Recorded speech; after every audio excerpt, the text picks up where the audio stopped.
সম্পূর্ণ নিরামিষভাবে পটল আলুর রসা বানিয়ে দেখাবো। নমস্কার বন্ধুরা, ঘরোয়া রান্না উইথ ব্লগে সবাইকে স্বাগত জানাই। পটল আর আলুর রসা রেসিপিটি বানানোর জন্য এখানে দুটো আলু এইভাবে কেটে নিয়েছি আর 6 পিস পটল এইভাবে গোল গোল করে কেটে নিয়েছি। কেটে নেওয়ার পর খুব ভালোভাবে ধুয়ে পরিষ্কার করে নিয়েছি।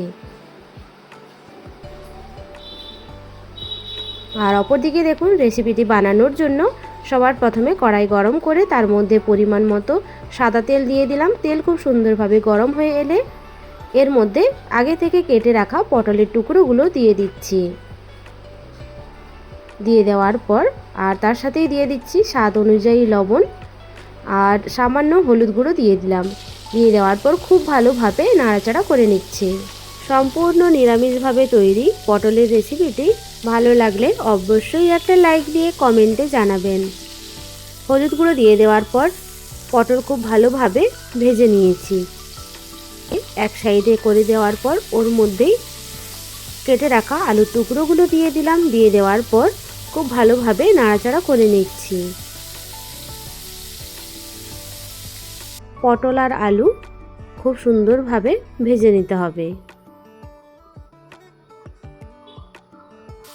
এই পর্যায়ে দেখুন, পটল আর আলু হালকা লালচে কালার হয়ে ভাজা হয়ে গেলে এটাকে এবার একটা পাত্রের মধ্যে নামিয়ে নেব। পটল আর আলু তুলে নেওয়ার পর কড়ার মধ্যে যেইটুকু তেল রয়েছে ওই তেলের মধ্যেই এই রান্নাটা করে নেব।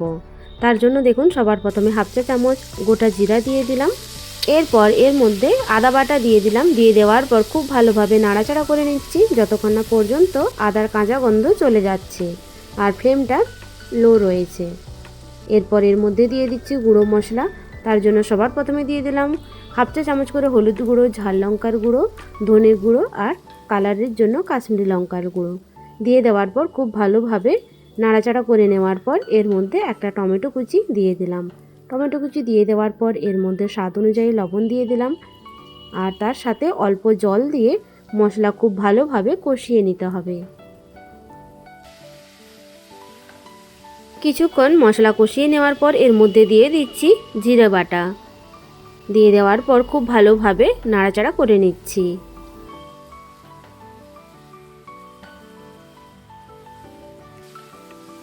জিরা বাটা দিয়ে দেওয়ার পর কিছুক্ষণ নাড়াচাড়া করে নিয়েছি। এরপর এর মধ্যে দিয়ে দিলাম 1 চা চামচ বেসন। বেসন দিয়ে দেওয়ার পর খুব ভালোভাবে মশলার সাথে নাড়াচাড়া করে নিতে হবে আর যতক্ষণ না পর্যন্ত বেসনের কাঁচা গন্ধ চলে যাচ্ছে। এই রান্নাতে বেসন দিয়েছি তার কারণ গ্রেভি খুব সুন্দর হবে। বেশ কিছুটা সময় নিয়ে বেসন খুব ভালোভাবে মশলার সাথে নাড়াচাড়া করে নেওয়ার পর এর মধ্যে অল্প জল দিয়ে দিচ্ছি। জল দিয়ে দেওয়ার পর আবারও ভালো করে মিশিয়ে নিচ্ছি। খুব ভালোভাবে মিশিয়ে নেওয়া হয়ে গেলে এর মধ্যে আগে থেকে ভেজে রাখা পটল আর আলুর টুকরোগুলো দিয়ে দিলাম। দিয়ে দেওয়ার পর মশলার সাথে খুব ভালোভাবে নাড়াচাড়া করে নিতে হবে। আলু পটলের রেসিপি তো আপনারা অনেক রকমভাবে খেয়েছেন। একবার আমার মতো করে সম্পূর্ণ নিরামিষভাবে আলু পটলের এই রেসিপিটি বানিয়ে দেখবেন। আশা করি আপনাদের অনেক ভালো লাগবে। খুব ভালোভাবে মশলার সাথে পটল আর আলু মিশিয়ে নেওয়ার পর এর মধ্যে দিয়ে দিচ্ছি পরিমাণ মতো উষ্ণ গরম জল। উষ্ণ গরম জল এই রান্নাতে দিলে রান্নার স্বাদ বজায় থাকে। জল দিয়ে দেওয়ার পর খুব ভালোভাবে মিশিয়ে নিয়েছি।